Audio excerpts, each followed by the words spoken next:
안녕하세요. 라프라스TV 써니입니다. 이번 회차에는 도색을 해볼 거예요.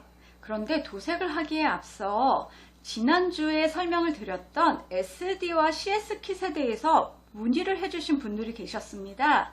그래서 그거에 대한 부연 설명을 하고 그 다음에 도색을 시작해 보도록 하겠습니다. 어떤 질문이 왔냐면요. SD와 CS를 3등신, 4등신이라고 표현한 게 맞느냐라고 질문을 해주셨습니다. 네, 제가 이해하기 쉽도록 그렇게 비유를 해서 설명을 드린 것이고요. 더 자세하게 설명을 드리자면 SD는 골반 관절과 발목 관절로 되어 있고요. CS는 골반 관절과 발목 관절 사이에 무릎 관절이 하나 더 생겼습니다. 그리고 팔에는 팔꿈치 관절이 더 생겼어요. 그러면서 키가 커지기도 했고요. 그 다음에 약간 움직임이 있게 되었죠. 예, 그래서 제가 키가 작은 SD와 관절이 더 생긴 CS를 3등신과 4등신으로 그렇게 설명을 드린 것입니다. 제가 그림으로 더 쉽게 설명을 드리도록 할게요. 지난주에 제가 위에 파란 부분은 SD, 빨간 부분은 CS라고 설명을 드렸었죠. 네, 보시면 여기 다리 부분입니다. 여기가 골반 관절에 끼어지는 볼 부분이고요. 이 부분이 아랫부분은 발목 관절에 끼어지는 볼 부분입니다. SD는 무릎이 없죠. 그런데 쭉 내려와서 CS를 보시면 골반 부분과 발목 부분 사이에 보시면 여기에 관절이 하나 더 생겼죠? 네, 이 부분이 무릎 관절입니다. 그러면서 키가 커진 거죠. 이해되셨나요? SD에서 CS 프레임이 생기면서 어떤 점이 달라졌냐면요.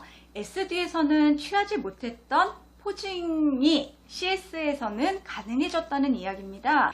더 다양하고 예쁜 포즈를 많이 취할 수 있게 되었죠.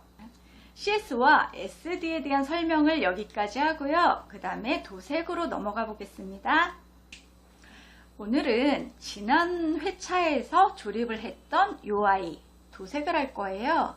다 분해를 한 다음에 도색을 할 거고요.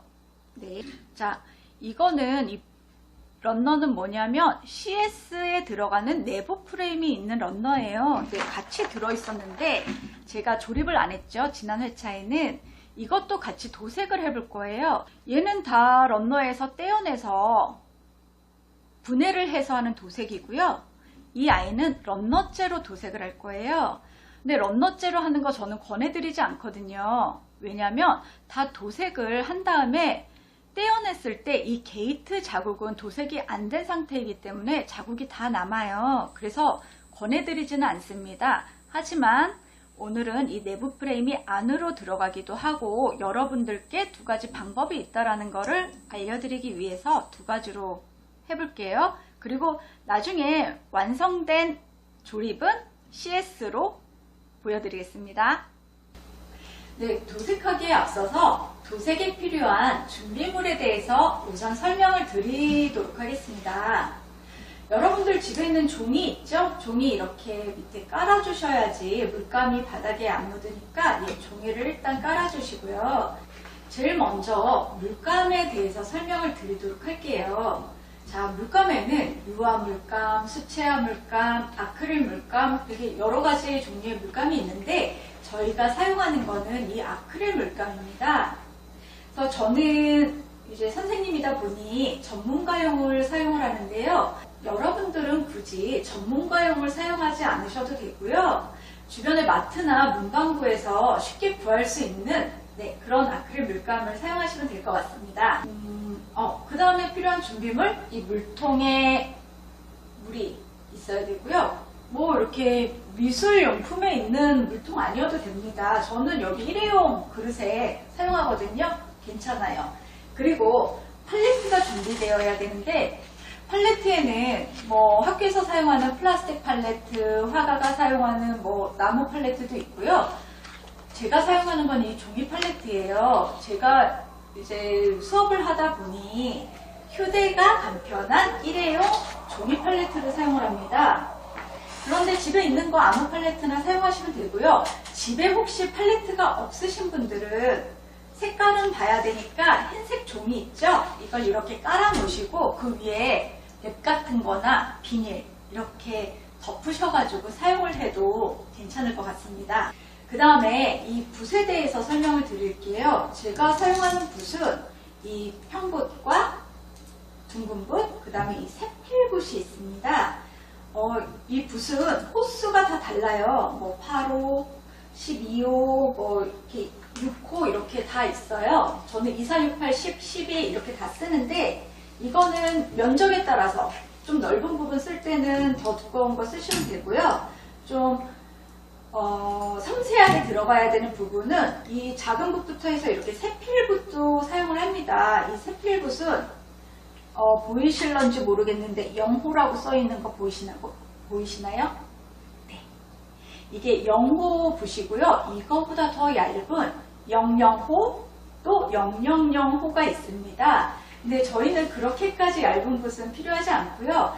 이 붓은 제가 먹선을 넣을 때 사용하기도 합니다. 그러니까 있으시면 쓸 수 있고요. 없으셔도 이렇게 뭐 굳이 사거나 그러지 않으셔도 됩니다.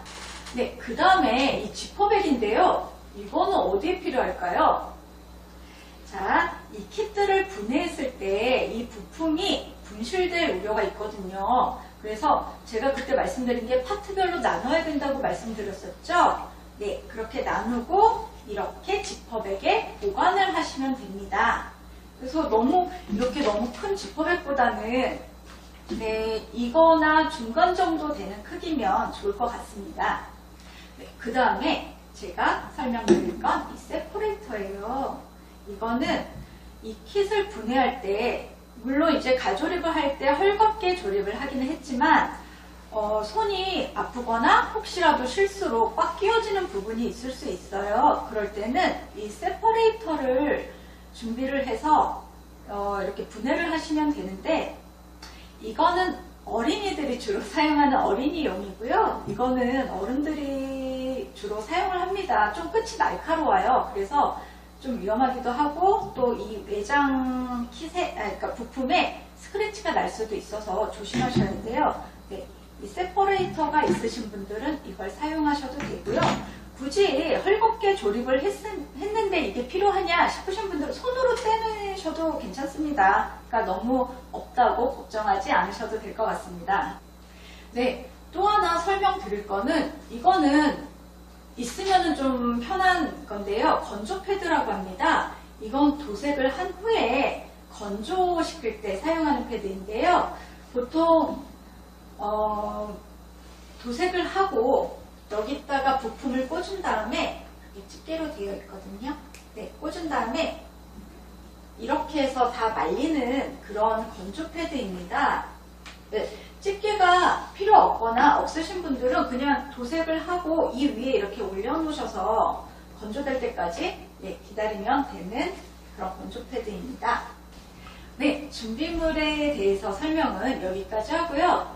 자, 이 아이 분해해서 도색을 한번 시작해 보도록 할게요.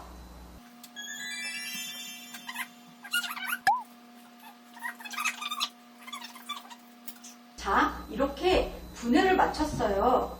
머리 부분, 무기 부분, 몸통 부분, 그리고 팔 부분, 다리 부분인데 이걸 이 지퍼백에 넣어 보겠습니다. 왜냐면 분실될 우려가 있어서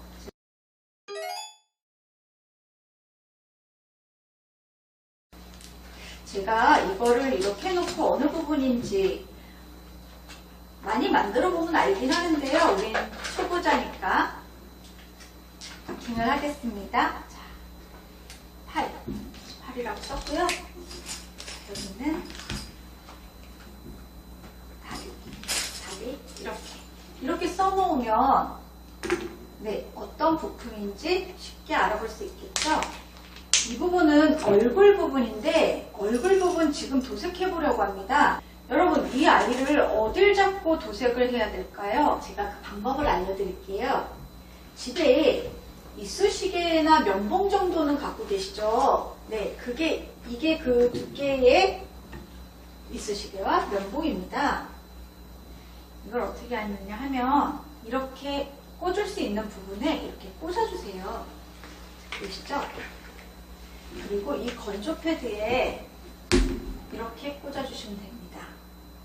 자, 이렇게 해서 이렇게 꽂아주시면 되고요. 이렇게 넓은 구멍은 어떻게 할까요? 보이시나요? 이거는 혹시 집에 고무차르기나 뭐 클레이 같은 거 요즘 손쉽게 구할 수 있는 거 있는데 예, 그런 걸로 이렇게 구멍을 막아주시고 네, 이렇게 고정을 해주시면 됩니다. 이거는 이렇게 꽂을 데가 없네요. 그럼 어떡하죠? 또 방법이 있습니다. 이걸 이 안쪽에다가 이렇게 붙여주신 다음에 이 안쪽은 도색을 안 해도 되거든요.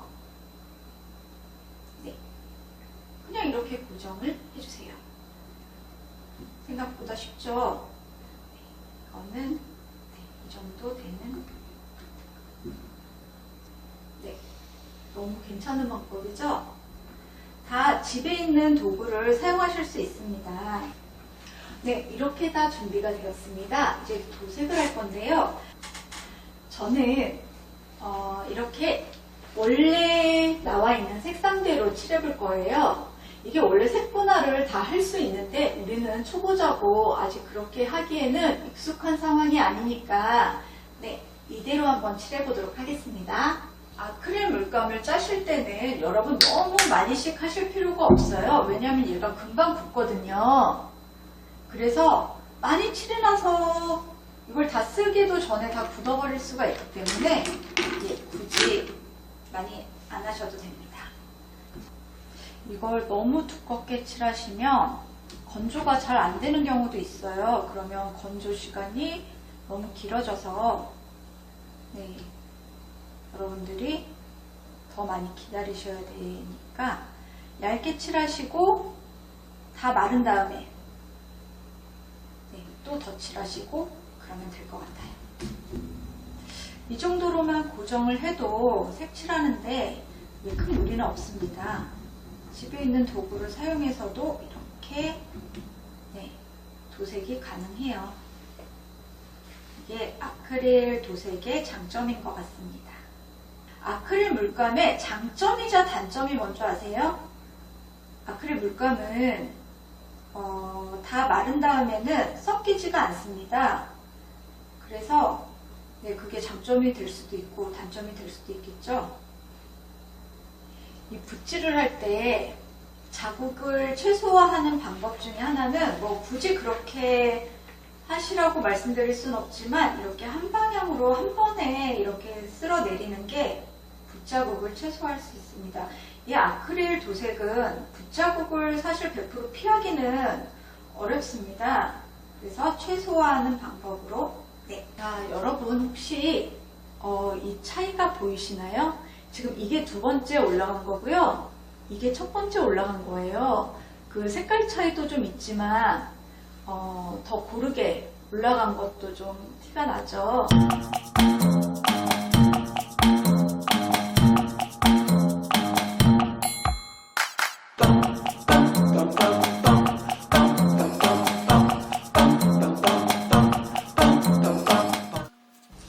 네, 여러분 오늘도 도움이 많이 되셨나요? 자, 이렇게 도색을 해서 건조를 시킬 겁니다. 오늘 도색 여기까지 하겠습니다. 네, 시간이 너무 촉박해서 마무리를 다 하지 못했고요. 다음 시간에 이어서 네, 마무리하도록 하겠습니다. 부품 이렇게 따로 분리해 놓으신 거는 잃어버리지 마시고 예, 잘 보관해 주시고요. 네, 다음 시간에 또 만나도록 하겠습니다. 안녕.